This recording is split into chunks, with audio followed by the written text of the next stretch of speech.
সেই সময়ত বসুমতী ৰজস্বলা আছিল। বসুমতী ৰজস্বলা হৈ থকাৰ কাৰণে বৰাহৰূপী প্ৰভু ভগৱন্তৰ সংগমত বসুমতীৰ গৰ্ভত এটি সন্তানৰ জন্ম হ'ল, যি সন্তানৰ নাম হ'ল নৰকাসুৰ।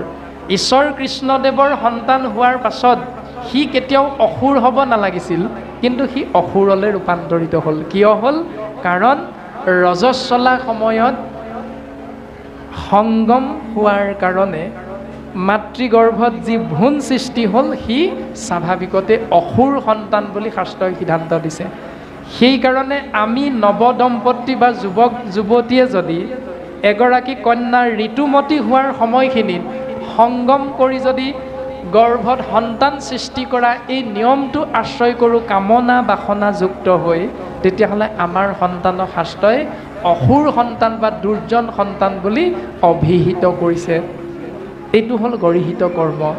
যদি এইটো কৰোঁ তেতিয়াহ'লে এইটোৰ দ্বাৰা জীৱৰ কল্যাণ নহয়। সেই সন্তান আপোনাৰ মোৰ নাতিও হ'ব পাৰে, সেই সন্তান আপোনাৰ মোৰ ভতিজা সম্পৰ্কীয়ও হ'ব পাৰে, সেই সন্তান আপোনাৰ মোৰ পুত্ৰও হ'ব পাৰে। কিন্তু শাস্ত্ৰই কৈছে যে পুত্ৰই উদ্ধাৰে বুলি কহি আছে শাস্ত্ৰ, পুত্ৰই যদি উদ্ধাৰ কৰিব পাৰে বুলি শাস্ত্ৰই সত্য বুলি সিদ্ধান্ত দিছে, তেতিয়াহ'লে বৈষ্ণৱ পুত্ৰক প্ৰতি কহি আছে বা বুলি আছে মাত্ৰ। তেতিয়াহ'লে বৈষ্ণৱ পুত্ৰৰ কথাহে শাস্ত্ৰই সিদ্ধান্ত দিছে। দুৰ্জন পুত্ৰ যদি উপজে বংশত, স্বৰ্গ সন্তে পিতৃক পেলাৱে নৰকত।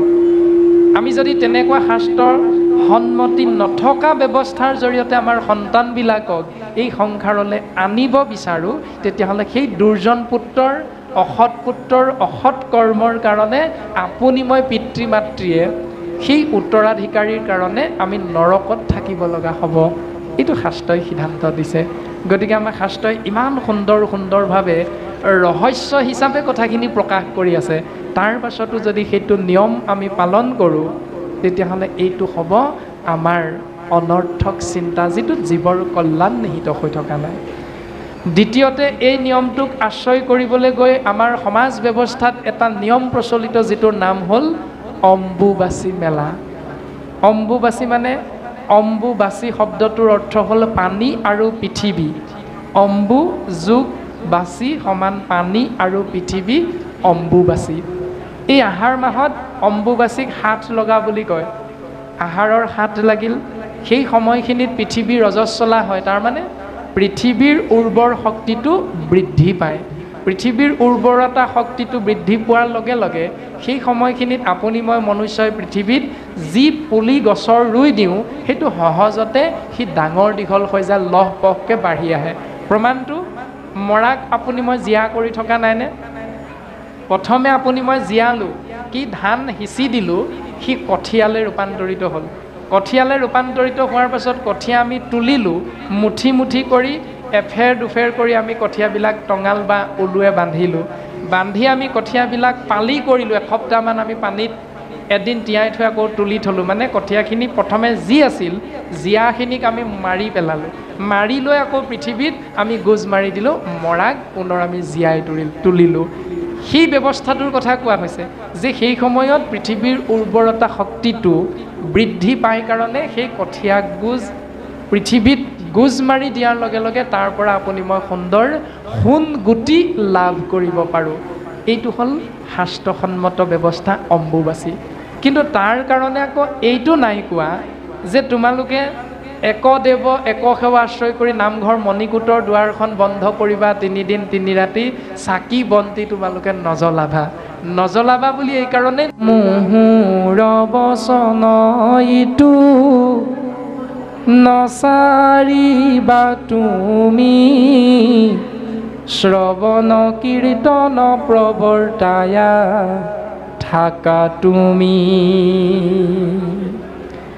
ভকতি নভৈলে ভূমি যাইবে ৰসাতল, মোৰ আজ্ঞা পালিয়া ৰহিও মহাবল।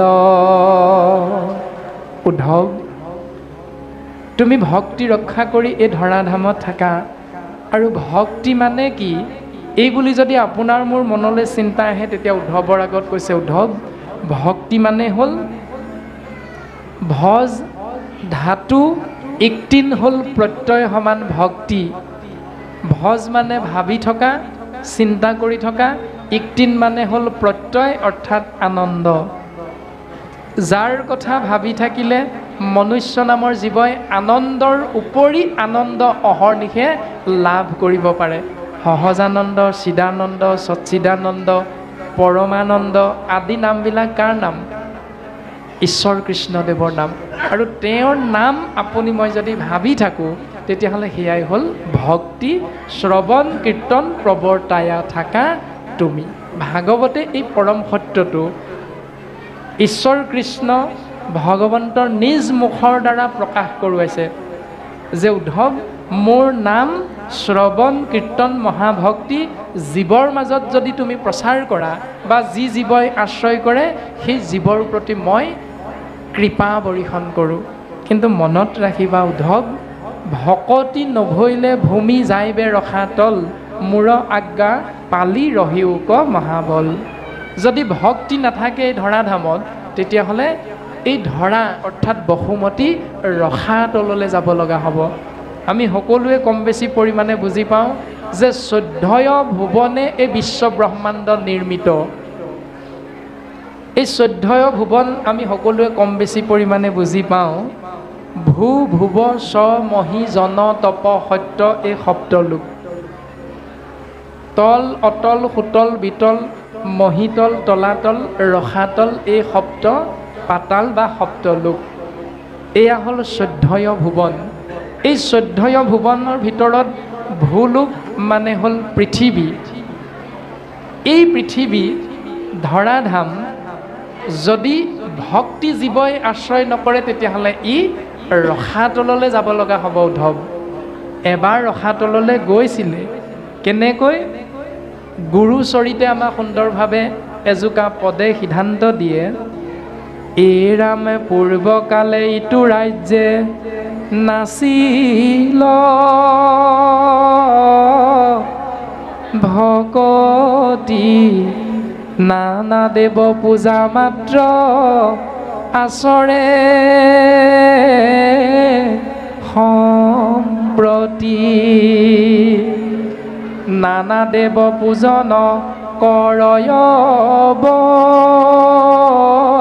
বলিদান, শংখ চাগ মহিষ কাটৈ অসংখ্য প্ৰমাণ।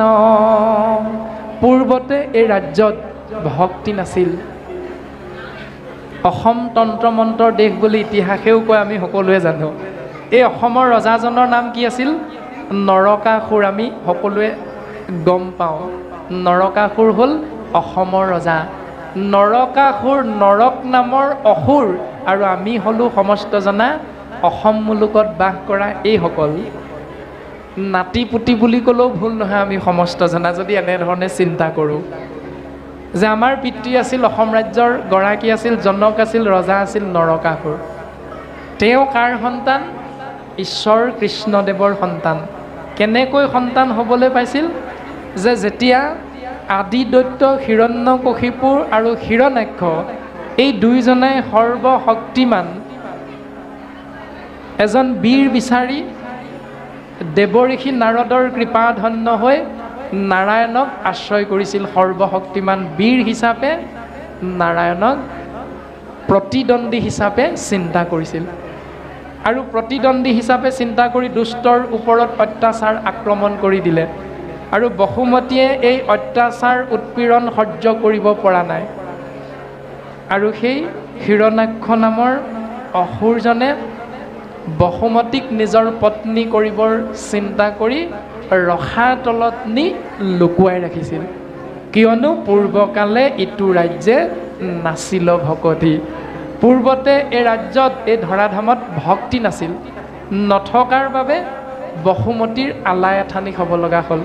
আৰু তেতিয়াই বসুমতীৰ স্তুতিত সন্তুষ্ট হৈ ভগৱন্ত পুৰুষে বৰাহ ৰূপ ধাৰণ কৰি হিৰণ্যাক্ষক নিপাত কৰি বসুমতীক ৰখা তলৰ পৰা উদ্ধাৰ কৰি আনিলে।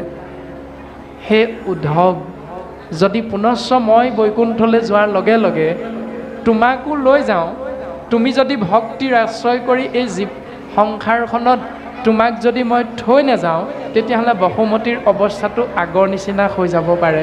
সেইকাৰণে উদ্ধৱ, তোমাক মই ভক্তি আশ্ৰয় কৰি জীৱৰ কল্যাণৰ অৰ্থে এই ধৰাধামত ৰাখিব বিচাৰিছোঁ, তুমি মোৰ কথা শুনা উদ্ধৱ। তাৰ পাছত সেই সময়ত বসুমতী ৰজস্বলা আছিল। বসুমতী ৰজস্বলা হৈ থকাৰ কাৰণে বৰাহৰূপী প্ৰভু ভগৱন্তৰ সংগমত বসুমতীৰ গৰ্ভত এটি সন্তানৰ জন্ম হ'ল, যি সন্তানৰ নাম হ'ল নৰকাসুৰ। ঈশ্বৰ কৃষ্ণদেৱৰ সন্তান হোৱাৰ পাছত সি কেতিয়াও অসুৰ হ'ব নালাগিছিল, কিন্তু সি অসুৰলৈ ৰূপান্তৰিত হ'ল। কিয় হ'ল?